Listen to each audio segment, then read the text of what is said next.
All right. And they're off. Silvshady a little bit ahead of Kanis on the restream, but we'll get that sorted out for you in a second shortly.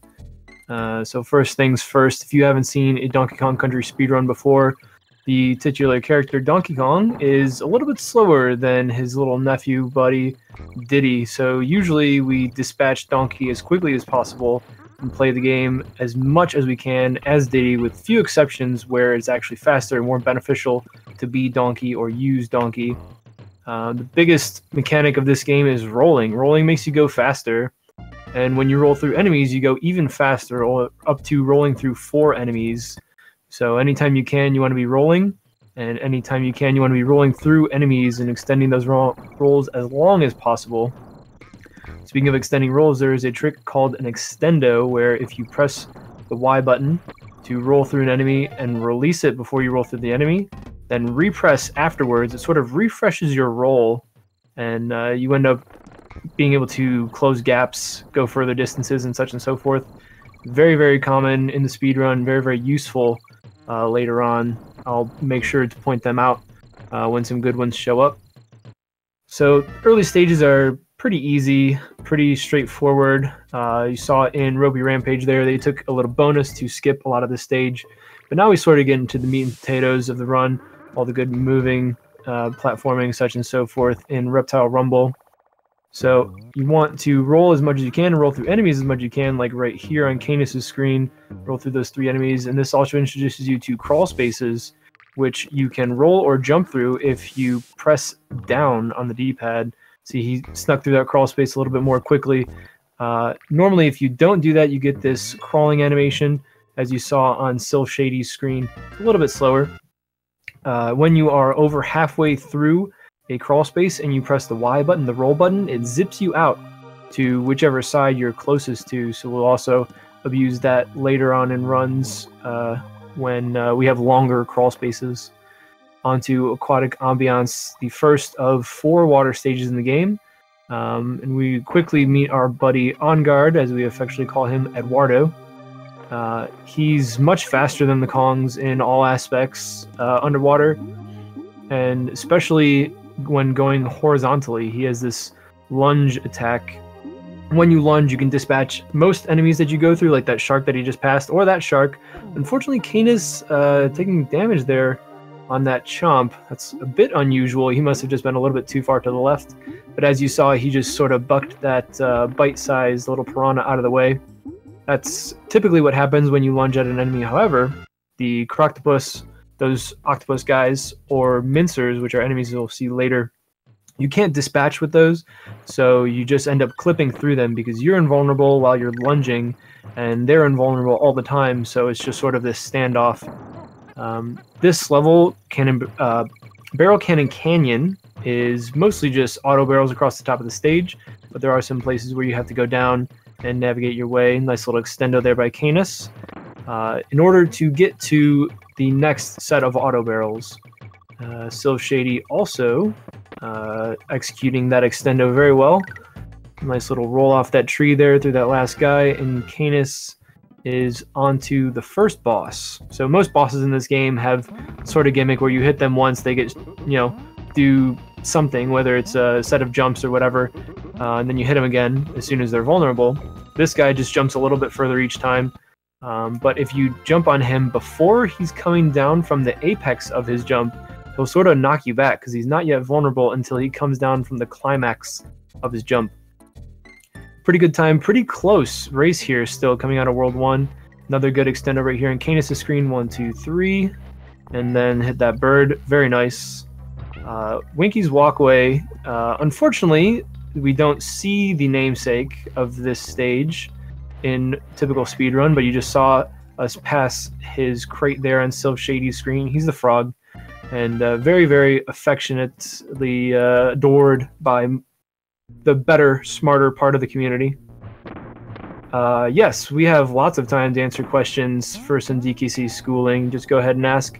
If I don't get to your question, I'm sure a lot of the knowledgeable runners in chat will be able to answer for you. So, Minecart Carnage, basically skip most of the stage with a warp barrel. Pretty easy stuff, not much to comment on. Bouncy Bonanza, another stage, much like Reptile Rumble. So this cave setting where you have some crawl spaces to go through, some tie rolls actually if you want to get into those, and this trick right here called B-skip, where you, oh, unfortunately Kanis jumped a little bit too soon. You jump through those crawl spaces in order to try to skip one of those cycles of the zingers going back and forth. But he was a little bit too quick on the trigger and ran Diddy into the B. But fortunately, though, there is a DK barrel very nearby, so he was able to get his Diddy back real quick.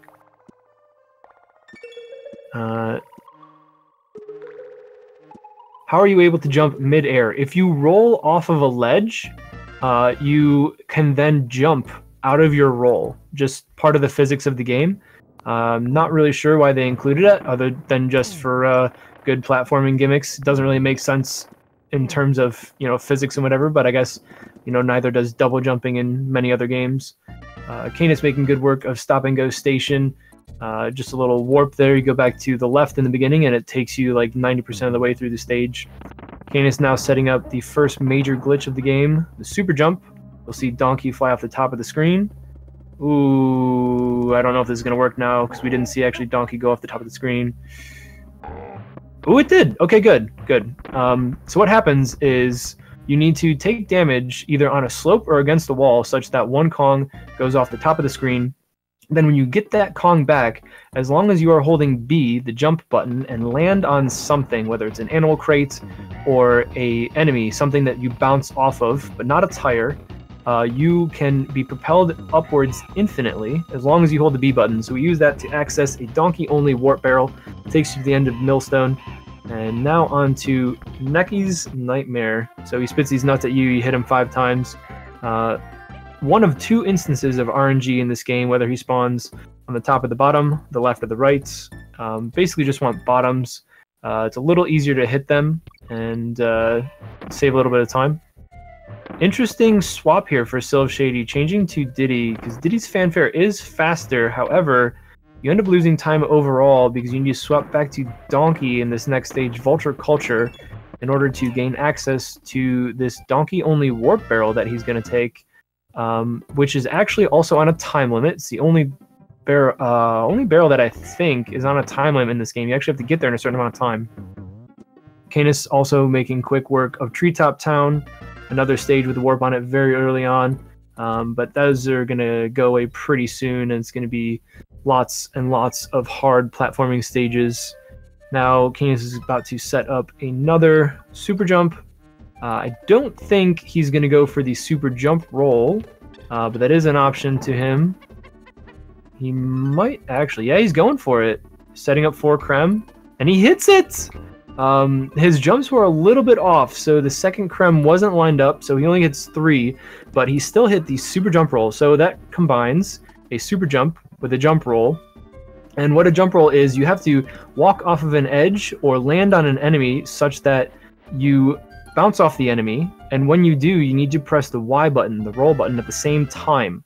So that sends you into jump roll, and when you get sent into a jump roll while you have a super jump charged, it turns into a super jump roll, and you do this elevating cartwheel over the top of the stage, and it is very fast. So, ooh, unfortunate.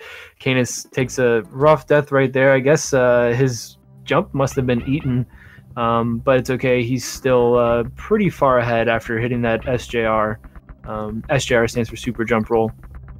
So now on to Temple Tempest, which has a lot of good extendos, one right there, and some good tire rolls as well.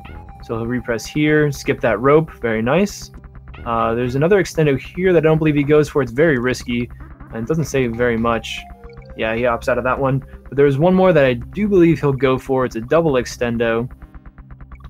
Go over these ropes, and roll through these 2. We didn't set it up right. I don't know if he just didn't want to go for it or messed up the setup there.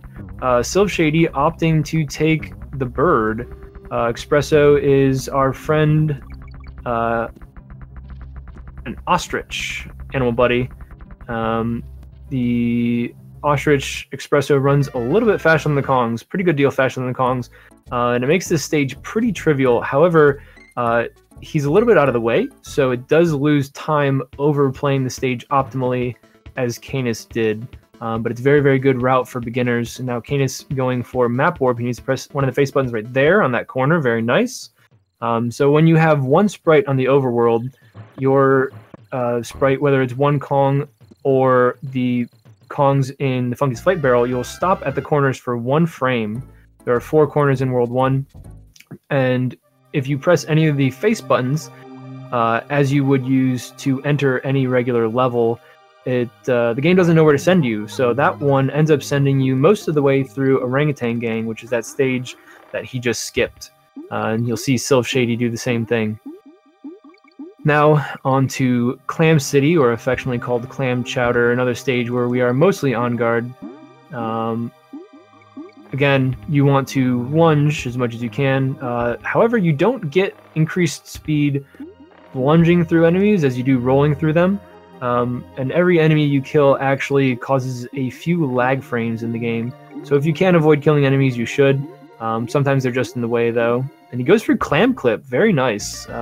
So the Clambo there is another enemy that is immune to your attacks, much like the Croctopus and the Mincers that we haven't seen yet. So instead of knocking away the Clam or whatever, you just clip right through him and don't take damage, because you are invulnerable while you are lunging. Now on to Queen Bee. This is the only boss that we actually fight with barrels, as opposed to jumping on or being passive. Again, same sort of mechanic where it's increasing number of ups and downs per each time you hit him. 11:42, 11:43 roughly. Pretty good exit time for not getting the SJR, so I think he feels pretty good about this still. The SJR made up for that death that he took, so he's still on a relatively good run. Now let's see if he goes for Joe roll. He does. So as I mentioned before, you can gap roll. If you time your rolls correctly, you get sort of a little extension over air based upon where you roll and with accordance to ledges. So barrel boost right here. If you're holding a barrel and you jump off of a ledge, you get a little boost. You get shoved off a little bit faster than your normal move speed, and you use that to bounce on that vulture there, that Neki, and you can skip a bunch of auto barrels doing that. Now jumping into little auto barrel to skip to the end of the stage here. So looks like Kanis is almost exactly 1 snow barrel blast ahead of Silvshady. Had a little double back there on the world map, not a big deal. Now onto Slipside Ride with the exclusive Crystal Caves tile sets and exclusive Crystal Chant song. Unfortunate for Silvshady there, he had the DK barrel, but he took damage with Diddy, so Diddy dropped the barrel, and then he has Donkey only. It looks like he's gonna opt to get his Diddy back before going on, though, which is a smart choice, because saying in the community for us is, if you're Donkey, you're dead. So makes a good choice there to get his Diddy back. Kanis unfortunately taking damage there on that last B. Not too big of a deal, because there is a DK barrel at the very beginning here in Ice Age Alley. And just gotta beware of that Neki, because if you do jump in the beginning as Donkey, you will get hit by him. So this is typically the first appearance of Espresso, our bird buddy. So this stage is called colloquially by a few Bird, just because it's usually the only appearance of him. Most top runners opt not to get the bird in Temple Tempest, but he is significantly faster in this stage, just because he's really not far out of the way. He's at the very beginning. He's not in a bonus, and you skip a lot of ropes and slow movement, and he's faster than the Kongs anyway, so lots of good reasons to pick up the bird here and learn to do that stage correctly with him. Now on a Croctopus Chase, the 3rd water level. On guard is in this level, however you won't see him because he is so far out of the way and so close to the end of the stage that he may be faster than the Kongs, but it's not actually worth it to go out of your way to pick him up. It actually loses time despite him being faster than the Kongs. So this is about 2 minutes and 25 seconds, somewhere between 2:20 and 2:30, to do this whole stage based upon your level of play, how well you can mash the B button as you're swimming upwards, because there is no cap on speed. If you could mash B once every other frame, and this game does run at 60 FPS, so if you could mash 30 frames per second on the B button, that would be your theoretical speed cap, but that's way out of the range of human ability, at least in 2018. So just mash B as fast as you can to get up these channels, just like Kanis is right now, and you want to cut these corners as closely as you can. Try to keep your momentum going around corners, going up and down, just to try to cut out all those like acceleration periods that you would have if you had to bonk a wall or had to turn around. A couple of auto errors here as well. Silvshady unfortunately taking damage on Espresso very early in this stage though, so it's not a huge loss, but unfortunately if you are on an animal buddy and you take damage, you pretty much just get propelled whichever direction you're facing at max speed. You cannot jump out of it, you cannot roll out of it, you cannot change direction. It just sort of happens. It makes you go, and if that happens to be into a pit, then you're just out of luck, and you're gonna have to go again. Unfortunately, most of this level is, over pits. There's not a whole lot of ground to fall onto, so you do have to be very careful with the bird here. Make sure you don't run into these clap traps, run into these O-gang barrels, such and so forth. That's fine though. He's very close to the end of the stage. He should be able to make it out of here without a problem. As Kanis makes his way out of Croctopus Chase and is now headed into Torchlight Trouble, the first of 3 stages where the gimmick is that the lights are out. In order to compensate for that, the developers gave us Baby Squawks. He appears later in the series as a bigger bird, but now he's just a little baby. He carries a little torchlight with him. But unfortunately, it causes lots of lag, so a lot of players will opt not to get him in favor of just sort of muddling your way around in the dark, but you can mostly see anyway. Lots of good platforming in this stage, rolling off oil drums and such and so forth, back boost here and there, and very short but very hard stage. Now on to Rope Bridge Rumble. There is an SJR here, and Kanis is going to go for it. It is off of a tire. And tire fixes make SJRs a little bit different, so just a little bit more lenient usually. And he unfortunately was a little bit early there. That's why you saw him roll. So if you press Y before the frame on a frame perfect trick like an SJR, you will roll as you would anytime you hit the Y button. But if he were to be late, he would have had a bounce, or in this case a super jump, off of that army there, which is what would typically happen if you did not press Y, right? So makes sense. If you're early, you roll. If you're late, you jump. If you're frame perfect, you get your super jump roll. Nice little cycle skip right here. Let's see if he goes for the second. Very nice. Having a good RBR here, despite taking that unfortunate death there in the beginning. I believe if you set up for the SJR and die, it costs something like 20 seconds. Going for the back boost there, unfortunately didn't play it completely correctly, so the platform wasn't in the right spot and he got bumped up into the bees. So takes damage there with Diddy, but easily finishes out the stage. Now has his Diddy back because you do get a free Kong barrel every time you go into any of the bosses. There's a neat little trick in this guy. You can bounce off of him and land in the upper left corner, probably the upper right as well. I've never tested that. And there, for whatever reason, there's collision up there. So you get to hide out in the upper left-hand corner. And then just like the first beaver, he's only vulnerable when coming down from the apex of his jump. So being that you hide in the upper left-hand corner, you can therefore hit him at the peak of his jump as soon as he is vulnerable and maximize your time there. Setting up for another super jump roll. He's going to go for Sacrificeless. Unfortunately, though, Diddy dropped below.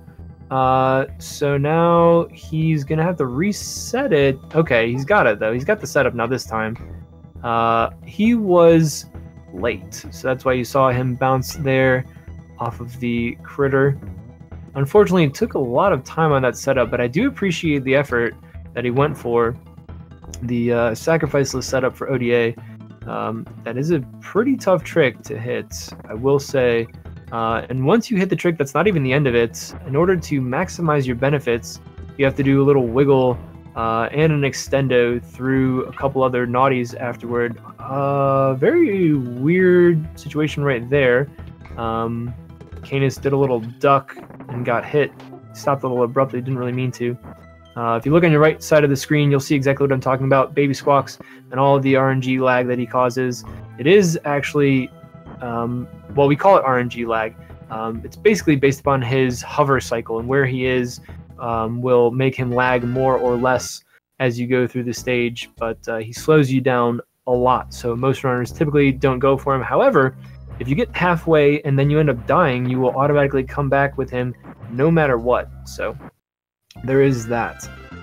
Trick, track, track, another easy stage with the warp in the beginning. It's about a 10-second stage. And now onto elevator antics. There is a super jump roll here. Kanis is going to go for it. He's setting up the super jump right there. You see Diddy jump off the top of your screen. Gets his Diddy back, takes damage. And he hits it! Okay, so now he's got to wiggle back and forth. He hit the 3 baddies. Wiggle back and forth to get enough height to make it over the ledge there. Okay, and he needs to release right about there. And now all this time, he went up before. Now he's falling all this way. This saves a boatload of time. It's like 20-something seconds, I believe. So he needs to wiggle back and forth as he's on his way back down. Very, very tricky SJR here. If you release too early, you actually risk soft locking because you'll fall down back on top of the stage and you won't be able to make it out. Now on to Poison Pond, the 4th and final water stage. You see the water is now green and sort of hazy because you're in this sort of industrial style world here. We went through Oil Drum Alley and Trick Track Track and all that stuff. So the whole gimmick of this world is that it's like a factory or whatever. So this is supposed to be like a polluted and poisoned pond. And so now you are seeing these spiky wheels of death, which are the mincers that I've been talking about. And again, you can't dispatch of them, so you just end up clipping through them. There's a triple clip right here that looks like he's going to go for. 1, 2... Oh, you messed up the second one. No big deal.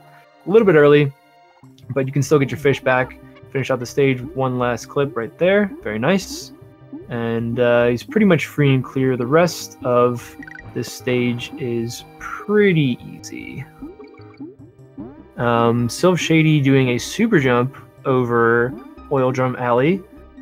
Very, very, we'll say recommended strat for beginner players. This is a very hard stage to play through, and the super jump makes it absolutely free. Kanis now setting up for rolling through air, minecart madness. Walk into the minecart as Donkey, take damage on that first bird, and the game now thinks you are simultaneously on land and in the air at the same time. Going for a jump roll here, keeps being early, which is good. There you go. Very nice. So now he's not actually, well, he might be, but he doesn't have to be touching his controller at all right now. He's just peanut through space, jumping and rolling and jumping and rolling, hits the jump roll, and now you just sort of fly at this, what looks like same height, but you are actually dropping sub-pixels this whole way. Doesn't really make much of a difference in this stage, however, it does matter in another jump roll, another couple of jump rolls actually, that we might see later. Basically, the only way to save time afterwards in this part of the stage is a couple tire rolls just to dispatch some Kremlings hiding in those carts and also save some time. As I said before, any time that you are rolling is faster. Now, out of Minecart Madness and on to Blackout Basement, which is the second stage, where the gimmick is that the lights are out, and this time they actually go completely out. You don't see the foreground, you don't see the background, you don't see any enemies, you don't see most sprites. The only sprites that you do see are bananas, the halfway barrel, and DK barrels. So you can use those as sort of visual cues, as long as with the other half of the time that the lights are on, to sort of see what you're doing here. Most of the stage is just going to be muscle memory based upon those cues, though, because the lights are out for 62 frames and then on for 62 frames, so a little bit over a second. For the most part, you're in the dark. Very, very nicely executed, though. Nice little extender there at the end to get by that claptrap. Silvshady into Poison Pond, so he's not all that far behind, all things considered. It is probably a solid few minutes for him, but you know, it is still anybody's game. It's anybody's frame. Anything can happen. Now on to Dumb Drone, the boss we affectionately call Cylinder. You don't actually fight him directly. He just sort of drops these enemies at you in pairs, and Silvshady getting his fish back. Very nice. Dispatch of them as quickly as possible in order to initiate the next cycle, and swap to Donkey for the 4th and 5th cycles because he actually can dispatch the clumps and the armies that he drops on you a little bit more quickly because he only needs to jump on them once, whereas Diddy has to do either a roll through the clumps or hit the armies twice in order to get rid of them. So that and the fact that Donkey's fanfare is faster than Diddy's means you end up saving time on this boss to use Donkey for the end there. Now into Tanked Up Trouble. There are 3 frames you can attempt here. 2 of them save time.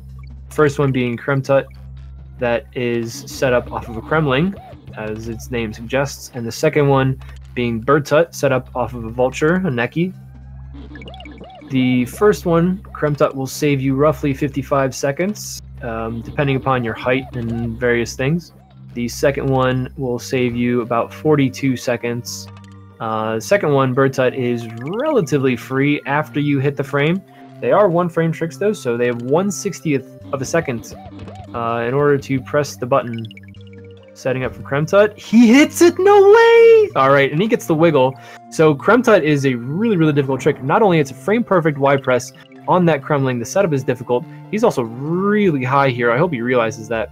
After you hit the frame, you have to wiggle back and forth in place in order to not go back on the platform that you're on and to not... Oh, and he gets over! But he's got to wiggle back in place. As I said, you drop subpixels. No, Kanis! He didn't wiggle enough! Oh, no. He was free and clear, too, man. But yeah, you have to wiggle back and forth after you hit the frame in order to not go left onto the platform that the Kremling was on, or right back onto the trek that you were on. Once the trek passes high enough, you can go underneath. Then you have to sort of assess your height. You can have variable heights for the trick based upon how high the trek was when you walked off of it and hit the Kremling. He was really, really high, so that it made it a lot easier to get past those bees. That was no sweat for him. You just sort of wiggle back and forth. There's a little queue with these 2 bars right next to the bees. So with his height, that was relatively easy. However, he didn't wiggle back and forth enough after the bees in order to go underneath that auto barrel. If he spent, I don't know, I'd say 5-10 more seconds wiggling back and forth there, he does lose a little bit of time from wiggling. However, it saves a lot more time finishing out the stage with that jump roll rather than having to go through the rest of the stage as an auto scroller. The sole benefit of sole benefit of dying to Kremtut over dying to Birdtut is that while you are in your animation, your jump roll animation for Kremtut, you do end up hitting the midway barrel. So whereas in Birdtut, you do not. So if you died in Birdtut, you would end up starting the stage over again. Now onto Manic Mincers, where there are lots of mincers, namesake of the stage, and you also get to ride your little animal buddy, Rambi the Rhino, a lot of people's childhood favorite. He was mine. The thing about Rambi, though, is he sort of feels really heavy and clunky as you try to play him. He has this inherent input lag on his jump. The game developers did that intentionally to sort of give him that heavy feeling because he is a rhinoceros that does end up jumping like 3 times his own height, which is kind of ridiculous, but so is the rest of this game. So that inherent input lag is what makes him feel really heavy and can make it a little bit counterintuitive to most new players. Now on to Misty Mines. Another jump roll attempt here, another super jump roll. He's going to take damage right here. You see Diddy jump off the top. So now he's going to try to take jump roll off the snake. He hits it, and the extendo, he gets 3 baddie. Very nice. This could be a really good run for Kanis if he had ended up finishing out that Creme Tut. Unfortunately, though, he was a little bit anxious, but hey, you know, he's still on a very, very good run here. Having a lot of fun with it, I'm sure. Anytime you're hitting frames is a good time in this game. So as you saw, he hit 3 baddies, makes him go very, very fast across the stage. It is possible to hit 4, but currently it's really just TAS only. I believe it's like a 1-frame extendo through the 4th baddie. So that is TAS only at this point. There is no human viable setup. Now onto Loopy Light's third and final stage. Unfortunate death there for Kanis. Bad roll there. No big deal. Still got plenty of time to save. So the third and final stage where the gimmick is that the lights are out. You can turn them back on with these on barrels, but you can mostly see what you're doing anyway. The Claptrap's eyes glow in the dark, and they're the bananas and everything. You sort of get, like, based upon the brightness of your TV, you can sort of tell where you are anyway. So a lot of players don't really mind having the lights out. Some players do turn them back on intentionally.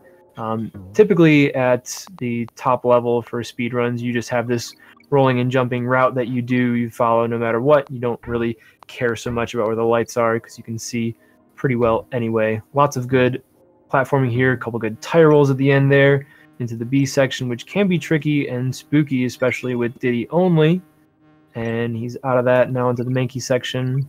See if he gets Mankey roll. Very nice. Looks slow though, actually. It looks like he pressed Y without pressing forward. So he got a little bit of a slow roll there. No big deal. Now onto the final platforming stage of the game, Platform Perils, where the namesake is all these arrow platforms that drop underneath you or go up or go left or right based upon the arrow that they have on them. One more frame attempt here. We'll see if Kanis can get the sort of pseudo full lotto right here. A little bit late, so he ended up bouncing off of the army there. His setup was good though. If he ended up taking damage to that army, he would know that his setup was not correct. Either his position or the army's position would have been off. Nice little double extendo right there through the naughty. $0.0.00 free extendo. And then the end of this stage is a lot of rolling and jumping on these platforms, throwing barrels. Didn't get golden barrel. Interesting. His timing must have been a little off there. There's a little glitch that you can overwrite the barrel's color palette with the B that's right in front of it. If you load too many sprites by breaking open that one barrel on the Crusher to the left, and it turns the barrel golden. So nice little piece of swag there. Does lose time though. Now on to the second Neki fight. The second and final instance of RNG, whether he spawns on the top or the bottom. Here you typically want bottom spawns, just like in the first fight. They're a lot easier to hit. There's actually a what we call double nut strat, where you can jump over 2 nuts at once.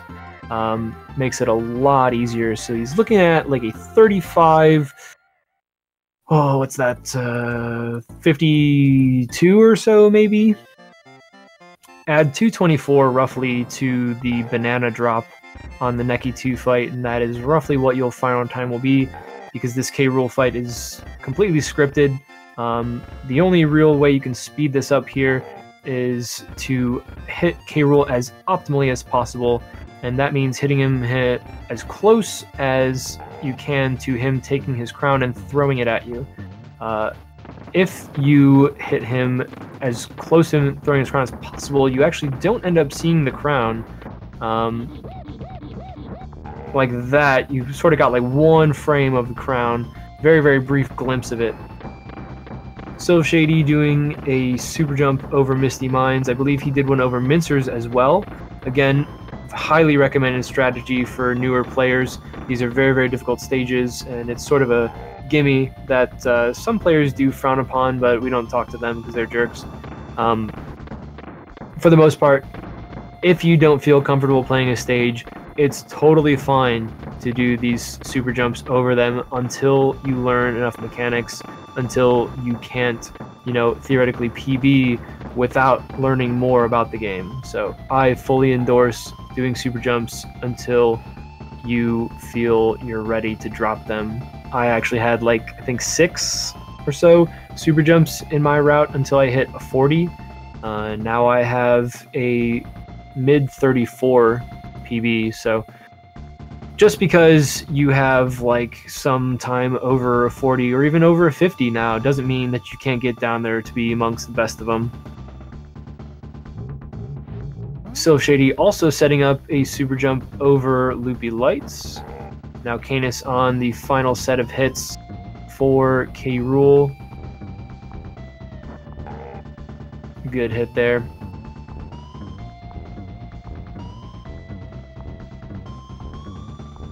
Not imitating the K. Rool jumps.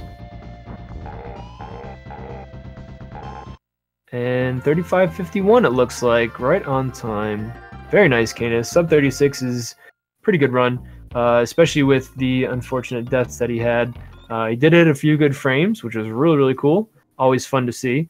So congrats to Kanis. I believe that means he has officially gone lossless. He won all 7 of his group races. So GG Kanis. Only one other player so far has gone lossless through 7. What's up, Kanis? How are you? Greetings. How's it going, man? I'm good. So you hit Krumtut, you got the wiggle, you got over the bees, but you didn't wiggle long enough to go under the auto barrel, man. What's up? The Krumtut, man. You hit it and everything. You got the wiggle, you got past the bees, but you didn't wiggle enough to drop below the auto barrel. Yeah, dude. I knew I had to, but I didn't think it was longer than that. Oh, it was ridiculous. You had some really, really high height, which sort of, gave you a little cushion to get over the bees, which is really good. But the auto barrel, man, that was unfortunate. It's kind of funny, actually. Yeah, hey, man, it was still cool though, and at least when you hit Krem, you get halfway, so you don't have to worry about going to the beginning of the stage again. And then you hit Misty as well, and you hit you had to reset up ODA. That was kind of spooky, but you hit Elevator. That was incredible. Yeah. And Forest Frenzy as well. Yeah. Good stuff, man. Good frames. Good run. Grinding frames, so I can do that part. Yeah. Not the Survive Tempest and Loopy part. Yeah, a couple unfortunate deaths there. The one in Tempest, it looked like maybe your jump input was just dropped or something. You ran right off the edge. What happened is I started doing an extendo off that naughty. Oh, I see. And the extendo was poorly timed, so my roll didn't go past the ledge like I was expecting. Gotcha. Yeah. Typically, those ledges can be really, really unforgiving in Temple Tempest. There are a couple spaces where you're definitely not supposed to roll, because it will not let you go. All in all, though, very good run. Sub 36 is always good. 35s are always good. So proud of you, man. And you have officially gone all the way, no losses through group stages. Oh yeah. Very nice, dude. Cool. Looking forward to seeing what you can do in the bracket, see where you end up. Yeah, I can't wait to see when that's gonna be. Any idea when? Well, it looks like we're getting through the races that we have left pretty quickly. It seems like the fire was lit, under everyone's butts to try to motivate people when a list of all the tournament matches that still needed to be completed was posted. So looks like you are now done with your races. Fathlo still has one more with Silvshady, it looks like, and then Group A is completely finished. Peachy still has one. Germro and Real each have 2. Ooh, okay. Ziguigui and Dustpan each have 2, and Kalar still has 1. So we still have a few matches there in Group B. Group C is completely finished, and Group D still got maybe 4 races left. Jackie has 2, KBZ has 2, Megu has 3, and Shackpack has 3. So it looks like we got 5 races there left. It'd take a couple more weeks for sure. Yeah, definitely gonna be a couple more weeks. You can hop back in the hyperbolic time chamber, train all you want, hit those frames, survive, and we'll be ready for that 31 when you come out on the other side. Yeah, right. The mythical 31. For those that don't know, the world record in this game was recently set over the weekend, I believe, actually Saturday night, by Fathlow. I believe it's now a 32:10, and pretty much all the top players have been flirting with that sub 32, that 31 line for a while now. The tech is there. It's just a matter of having that good run where everyone hits enough frames and doesn't die and just has clean enough movement to go throughout. Theoretically, I think like a low 31 is possible by human on paper. Definitely according to some of bests that I've seen in various runners. It's just a matter of, doing it. When tricks like Kremtut save 55 seconds and ODA and Elevator save, and Misty save like high 20, and I think actually Elevator's like 16 or something.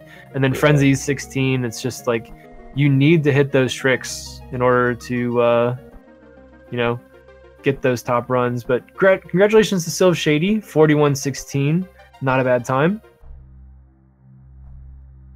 And I think I just forgot already. We just looked at it. I forgot if he's done or not, or if he has. I think he has one more against Fathlow, right? Yeah, it looks like he's got one. Yeah, Fathlow and maybe Dad.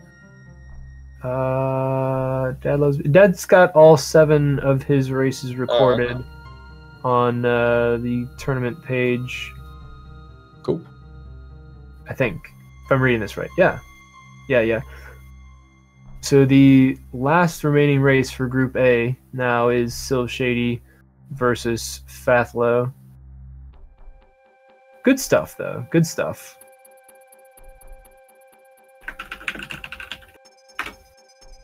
Not sure if Silvshady wants to come up for an interview right now, but he's more than welcome. Oh, I see. It looks like he's going to decline the interview. All right. We do have, I believe, Zelda. Maybe not Zelda, but there is another race after this channel after we are finished. So looks like we are done here. I'm rolling out. Looking forward to the rest of this tournament. Thanks to Kanis and Silvshady for the great race. Thanks to all the good people at Speed Gaming for putting this up. And thanks for letting me commentate. It's Undertale next. An Undertale race. For those that are interested, please stick around. Thank you. See you guys later. Rolling out.